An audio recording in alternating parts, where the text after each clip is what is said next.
ಸ್ನೇಹಿತರೆ, ಎಲ್ರಿಗೂ ನಮಸ್ಕಾರ. ನಾನು ನಿಮ್ಮ ದೀಪಕ್ ಕ್ಷತ್ರಿಯ. ಈ ವಾರದ ಇನ್ನೊಂದು ಹೊಸ ಸಂಚಿಕೆಗೆ ನಿಮ್ಮೆಲ್ಲರಿಗೂ ಸ್ವಾಗತ. ಈ ವಾರ ಒಂದು ಅದ್ಭುತವಾದ ರೆಸಿಪಿ. ಅದ್ಯಾವುದು ಅಂತ ಹೇಳಿದ್ರೆ ಘೀ ರೈಸ್. ತುಂಬಾ ಸಿಂಪಲ್ ಅಂತ ಕೇಳಿಸುತ್ತಲ್ಲ, ಈ ಘೀ ರೈಸ್ ಕೂಡ ಒಂದು ರೆಸಿಪಿ ಮಾಡಿ ತೋರಿಸ್ಬೇಕಾ? ಇಲ್ಲ, ಘೀ ರೈಸ್ ತುಂಬಾ ಸಿಂಪಲ್ ಆದ್ರೂ ಸಹ ಅದ್ರಲ್ಲಿ ಬರ್ತಕ್ಕಂಥ ಕೆಲವು ಟೆಕ್ನಿಕ್ಸ್ ಏನಿದೆ, ಅದ್ರಲ್ಲಿ ಬೀಳ್ತಕ್ಕಂಥ ಕೆಲವು ಸ್ಪೆಷಲ್ ಇಂಗ್ರೀಡಿಯೆಂಟ್ಸ್ ಏನಿದೆ, ಅದನ್ನ ಯಾವ ರೀತಿ ಮಾಡಬೇಕು ಅಂತಕ್ಕಂಥದ್ದನ್ನ ಪ್ರತಿಯೊಂದನ್ನು ಸಿಂಪ್ಲಿಫೈ ಮಾಡಿ ಪ್ರತಿಯೊಂದನ್ನು ಅದ್ಭುತವಾದ ಒಂದು ಬ್ಯೂಟಿಫುಲ್ ರೆಸಿಪಿಯಾಗಿ ನಾನು ಈ ಒಂದು ವಿಡಿಯೋದಲ್ಲಿ ತೋರಿಸ್ಕೊಡ್ತಾ ಇದ್ದೀನಿ. ಪ್ರತಿಯೊಂದು ಸ್ಟೆಪ್ ಬೈ ಸ್ಟೆಪ್ ಹೇಳ್ಕೊಡ್ತೀನಿ. ಸೊ ಹಾಗಾಗಿ ಮತ್ತಿನ್ಯಾವುದೇ ತಡ ಮಾಡ್ದಿರಾ, ನಡೀರಿ ಪಟಾಪಟಿ ಒಂದು ರೆಸಿಪಿನ ಮಾಡಿಬಿಡುವ.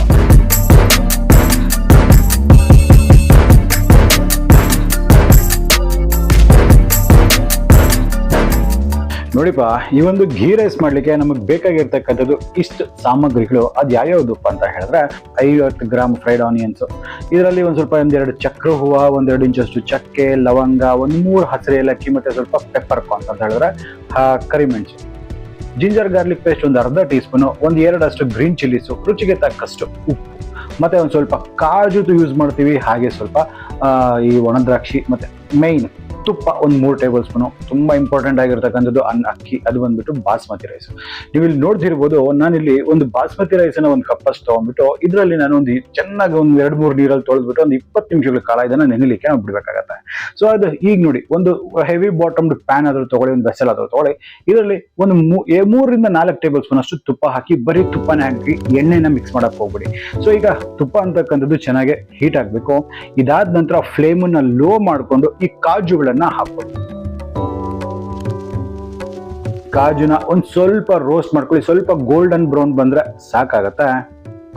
ಇಷ್ಟು ಮಾತ್ರ, ಯಾಕಂದ್ರೆ ಜಲ್ದಿ ಕಲರ್ ಹಿಡಿದ್ಬಿಡುತ್ತೆ ಆ ಒಂದು ಕಾರಣಕ್ಕಾಗಿ. ಸೊ ಇದಾದ ನಂತರ ಅಷ್ಟೇ ಪ್ರಮಾಣದ ಒಂದ್ ಸ್ವಲ್ಪ ಈ ಒಂದು ಗೋಡಂಬಿ ಮತ್ತೆ ಈ ಒಂದು ದ್ರಾಕ್ಷಿನ ಹಾಕೋಣ. ದ್ರಾಕ್ಷಿ ಅಂತಕ್ಕಂಥದ್ದು ನಿಮ್ಗೆ ಆಪ್ಷನಲ್ ಇರುತ್ತೆ, ಬಟ್ ಕೇರಳ ಸೈಡ್ ಹಾಕ್ತಾರೆ, ಯಾಕಂದ್ರೆ ಸ್ವಲ್ಪ ಲೈಟ್ ಸ್ವೀಟಿಶ್ ಟಿಂಜ್ ಕೊಡುತ್ತೆ, ತುಂಬಾ ಚೆನ್ನಾಗಿರುತ್ತೆ. ನಿಮಗೆ ಬೇಡ ಅಂತ ಹೇಳಿದ್ರೆ ಇದನ್ನ ನೀವು ಸ್ಕಿಪ್ ಮಾಡ್ಕೋಬಹುದು. ಸೊ ಇದರಲ್ಲೆಲ್ಲ ಆಗಿದೆಲ್ಲ, ಇದರಲ್ಲಿ ಒಂದು ಅರ್ಧದಷ್ಟು ನಾನು ಪಕ್ಕಕ್ಕೆ ತೆಗೆದಿಟ್ಕೊಳ್ತೀನಿ. ಕಾರಣ ಏನಪ್ಪಾ ಅಂತ ಹೇಳಿದ್ರೆ ಗಾರ್ನಿಶಿಂಗ್ಗೋಸ್ಕರ ಅಷ್ಟೇ, ಕೊನೆಯಲ್ಲಿ ಚೆನ್ನಾಗಿರ್ತದೆ. ಒಂದು ಅರ್ಧದಷ್ಟು ನಾನು ತೆಗೆದಿಟ್ಕೊಳ್ತೀನಿ. ಇದರಲ್ಲಿ ನಾ ಏನು ಹೋಲ್ ಸ್ಪೈಸಸ್ ಏನು ತೋರಿಸಿದ್ನಲ್ಲ, ಈ ಹೋಲ್ ಸ್ಪೈಸಸ್ನ ಎಲ್ಲನೂ ಹಾಕ್ಬಿಟ್ಟು ಒಂದು ಒಳ್ಳೆ ಘಮ ಬರುತ್ತೆ, ಒಂದು ಅರೋಮಾ ಬರುತ್ತೆ. ಅದು ಅರೋಮಾ ಬಿಲ್ಡಪ್ ಆಗೋವರೆಗೂ ನಾವು ಕಂಪ್ಲೀಟ್ ಆಗಿ ಇದನ್ನ ಹುರಿಬೇಕಾಗುತ್ತೆ. ಆಮೇಲೆ ಲೋ ಫ್ಲೇಮ್. ನೋಡ್ತಿದ್ರಲ್ಲ, ಹೀಗೆಲ್ಲ ಒಂದು ಒಳ್ಳೆ ಕಲರ್ ಬಂದಿದೆ, ಒಂದು ಒಳ್ಳೆ ಪರ್ಫೆಕ್ಟ್ ಸ್ಮೆಲ್ ಸಹ ಇದು ಅರೋಮಾ ಬರ್ತಾ ಇದೆ. ಸೊ ಈ ಸಂದರ್ಭದಲ್ಲಿ ನಾನು ಸ್ವಲ್ಪ ಈ ಒಂದು ಜಿಂಜರ್ ಗಾರ್ಲಿಕ್ ಪೇಸ್ಟ್ ನಾನು ಹಾಕೊಳ್ತೀನಿ, ಫ್ರೆಶ್ ಆಗಿ ಅರ್ದಿರ್ತಕ್ಕಂಥದ್ದು, ಹಾಗೆ ಸ್ವಲ್ಪ ಹಸಿರು ಮೆಣಸಿನಕಾಯಿ, ಮತ್ತೆ ಇದು ಅರ್ಧದಷ್ಟು ನಾವೇನಿದು ಫ್ರೈಡ್ ಆನಿಯನ್ಸ್ ಏನಿತ್ತು ಬರಿಸ್ತಾ, ಇದ್ರಲ್ಲಿ ಅರ್ಧದಷ್ಟು ಮಾತ್ರ ನಾನು ಹಾಕೊಳ್ತೀನಿ. ಮಿಕ್ಕಿರ್ತಕ್ಕಂಥದ್ದು ಗಾರ್ನಿಶಿಂಗ್ಗೆ ತೆಗೆದಿರ್ತಾ ಇದೀನಿ. ಸೊ ಈಗ ಇದರಲ್ಲಿ ಹಸಿ ವಾಸನೆ ಹೋಗೋವರೆಗೂ ಒಂದು ಯಾವುದು ಜಿಂಜರ್ ಗಾರ್ಲಿಕ್ ಪೇಸ್ಟ್ನ ಹಸಿ ವಾಸನೆ ಅಂತಕ್ಕಂಥದ್ದು ಕಂಪ್ಲೀಟ್ ಆಗಿ ಹೋಗ್ಬೇಕು, ಅಲ್ಲಿವರೆಗೂ ಒಂದು ಹುರಿಯುವ ಒಂದು 2 ನಿಮಿಷಗಳ ಕಾಲ. ಈಗ ನೋಡಿ, ಇದೆಲ್ಲ ಪರ್ಫೆಕ್ಟ್ ಆಗಿ ಹುರಿದಿದ್ದಾಗಿದೆ. ಈಗ ನೆನೆಸಿರ್ತಕ್ಕಂಥ ಬಾಸ್ಮತಿ ಅಕ್ಕಿ ಏನಿದೆ, ಇದು ಮಿನಿಮಮ್ ಆದ್ರೂ 20 ನಿಮಿಷಗಳ ಕಾಲ ನೆನೆಲೇಬೇಕು. ಸೊ ಆ ಬಾಸ್ಮತಿ ಅಕ್ಕಿಯನ್ನ ಇದರಲ್ಲಿ ನಾನು ಹಾಕೊಳ್ತೇನೆ.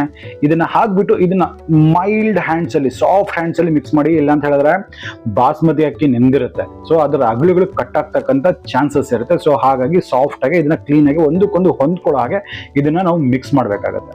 ಸೊ ಇಷ್ಟು ಮಿಕ್ಸ್ ಮಾಡ್ತಾ ಇದ್ರೆ ಹೀಗೆ ಏನಾಗ್ತಾ ಇರುತ್ತೆ, ಒಂದಕ್ಕೊಂದು ಅಗಲು ಟಚ್ ಆಗಲ್ಲ. ನೋಡ್ತಿರಲ್ಲ, ಈ ಒಂದು ಕಪ್ಪಲ್ಲಿ 1 ಕಪ್ನಷ್ಟು ನಾನು ಅಕ್ಕಿಯನ್ನು ತಗೊಂಡಿದ್ದೆ. ಸೊ ಹಾಗಾಗಿ 2 ಕಪ್ನಷ್ಟು ನೀರನ್ನ ನಾನು ಹಾಕೋಬೇಕಾಗತ್ತೆ. ಸೊ ಹಾಗಾಗಿ ಇಲ್ಲಿ ನಾನು 2 ಕಪ್ನಷ್ಟು ನೀರನ್ನ ಹಾಕೊಳ್ತಾ ಇದ್ದೀನಿ. 1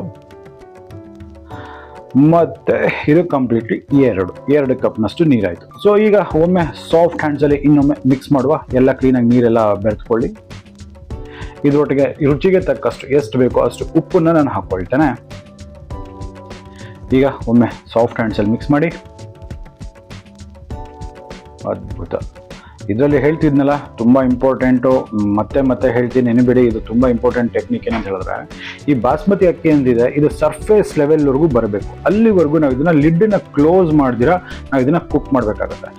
ನೀವು ನೋಡ್ತಿರ್ಬೋದು, ನಾನು ಏನು ಹೇಳಿದೆ, ಈ ಬಾಸ್ಮತಿ ರೈಸ್ ಅಂತಕ್ಕಂಥದ್ದು ಕುಕ್ ಆಗ್ತಾ ವಾಟರ್ನೆಲ್ಲ ಸೋಕ್ ಅಪ್ ಮಾಡ್ಕೊಂಡು 80% ವರೆಗೂ ಕುಕ್ ಆಗಿದೆ. ಮೇಲ್ಗಡೆ ನೋಡಿ, ನಿಮ್ಗೆಲ್ಲೂ ಸಹ ನೀರಿನ ಅಂಶ ಕಾಣಿಸ್ತಾ ಇಲ್ಲ, ಒಳಗಡೆ ಮಾತ್ರ ಸ್ವಲ್ಪ ನೀರಿರುತ್ತೆ. ಇಂಥ ಸಂದರ್ಭದಲ್ಲಿ ನಾವು ಫೈನಲ್ ಗಾರ್ನಿಶಿಂಗ್ ಅನ್ನೋದು ಮಾಡ್ಕೋಬೇಕಾಗತ್ತೆ. ಸೊ ಅದ್ರಲ್ಲಿ ಏನು ನಾವು ತೆಗೆದಿಟ್ಟಿದ್ವಲ್ಲ ಮಿಕ್ಕಿರ್ತಕ್ಕಂಥ ಈ ಒಂದು ಫ್ರೈಡ್ ಆನಿಯನ್ಸ್ ಅಥವಾ ಬರಿಸ್ತಾ ಏನಿತ್ತು, ಅದನ್ನೆಲ್ಲ ಮೇಲೆ ಹಾಕೊಳ್ತೀನಿ. ಅದೇ ರೀತಿ ನಾವು ಫ್ರೈಡ್ ಮಾಡಿ ಸ್ವಲ್ಪ ತೆಗೆದಿಟ್ಟಿದ್ವಲ್ಲ ಈ ಗೋಡಂಬಿ ಮತ್ತೆ ದ್ರಾಕ್ಷಿ, ಅದನ್ನು ಸಹ ಈ ಸಂದರ್ಭದಲ್ಲಿ ನಾನು ಹಾಕೊಳ್ತಾ ಇದ್ದೀನಿ. ಯಾವಾಗ ಹಾಕಬೇಕು ನೋಡಿ, ಈ ರೈಸ್ ಅಂತಕ್ಕಂಥ ಸರ್ಫೇಸ್ ಲೆವೆಲ್ವರೆಗೂ ಮೇಲೆ ಬಂದಿರಬೇಕು ಅಲ್ಲಿವರೆಗೂ. ಸೊ ಈಗ ಏನ್ ಮಾಡ್ಬೇಕಾಗುತ್ತೆ, ಲಿಡ್ಡನ್ನ ಕ್ಲೋಸ್ ಮಾಡಿಬಿಟ್ಟು ಒಂದು 5 ನಿಮಿಷಗಳ ಕಾಲ ಒಂದು ಮೀಡಿಯಂ ಫ್ಲೇಮ್ ಕುಕ್ ಮಾಡ್ಲಿಕ್ಕೆ ಬಿಡುವ. ನೋಡಿ 5 ನಿಮಿಷ ಆಯ್ತು. ಈಗ ನೋಡಿ ಈ ಒಂದು ಟೆಕ್ನಿಕ್ ನ ನೀವು ಫಾಲೋ ಮಾಡಿದ್ದೀರ ಅಂತ ಹೇಳಿದ್ರೆ ಯಾವುದೇ ರೈಸ್ ಐಟಮ್ಸ್ ಮಾಡ್ಬೇಕಂದ್ರೂ ಕೂಡ ಅನ್ನ ಅಂತುವೆ ಹೂವ ಆದಂಗೆ ಬಿಡಿ ಬಿಡಿಯಾಗಿ ಬರುತ್ತೆ. ನೋಡಿ ನೀವು ನೋಡ್ತಿರ್ಬೋದು, ಜಸ್ಟ್ ವಿಡಿಯೋದಲ್ಲಿ ನೀವು ಗಮನಿಸಿದ್ರೆ ನಿಮ್ಗೆ ಅರ್ಥ ಆಗುತ್ತೆ ಎಷ್ಟು ಪರ್ಫೆಕ್ಟ್ ಆಗಿ ಉದ್ರಾಗೆ ಬಂದಿದೆ ಅಂದ್ಬಿಟ್ಟು. ಸೊ ಇದರಲ್ಲಿ ಆ ತುಪ್ಪ ಕೂಡ ತುಂಬಾ ಒಂದು ಇಂಪಾರ್ಟೆಂಟ್ ರೋಲ್ ನ ಪ್ಲೇ ಮಾಡುತ್ತೆ. ಒಂದು ಅಗಳು ಇನ್ನೊಂದು ಅಗಳಿಗೆ ಟಚ್ ಆಗೋದಿಲ್ಲ, ಅಷ್ಟು ಅದ್ಭುತವಾದ ಘೀ ರೈಸ್ ಅಂತಕ್ಕಂಥದ್ದು ಇದು ಪರ್ಫೆಕ್ಟ್ ಆಗಿ ರೆಡಿ ಆಗಿದೆ. ಆ ಸ್ಮೆಲ್ ಇದೆ ಅಲ್ಲ, ಆ ಸ್ಮೆಲ್, ಆ ಅರೋಮಾ ನೋಡಿದ್ರೆ ಆಹಾಹಾ ತುಂಬಾ ಅದ್ಭುತವಾಗಿ ಬರುತ್ತೆ.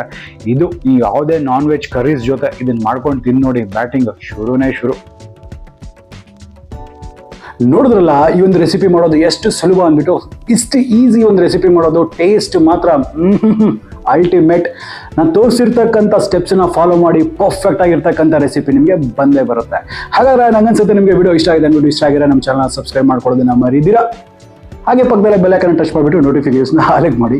ಆಗ್ತಾನೆ ನಮ್ಮೆಲ್ಲ ಅಪ್ಡೇಟ್ಸ್ ನಿಮಗೆ ಮೊದಲಾಗಿ ಸಿಗ್ತಾ ಇರುತ್ತೆ. ಹಾಗಾದ್ರೆ ಮತ್ತೆ ಇದೇ ರೀತಿ ಭೇಟಿ ಆಗ್ತಿರ್ತೀನಿ. ಅಲ್ಲಿವರೆಗೂ ದೀಪಕ್ ಕ್ಷತ್ರಿಯ ಸೈನಿಂಗ್ ಆಫ್ ಅಂಡ್ ಜೈ ಹಿಂದ್, ಜೈ ಕರ್ನಾಟಕ, ನಮಸ್ಕಾರ.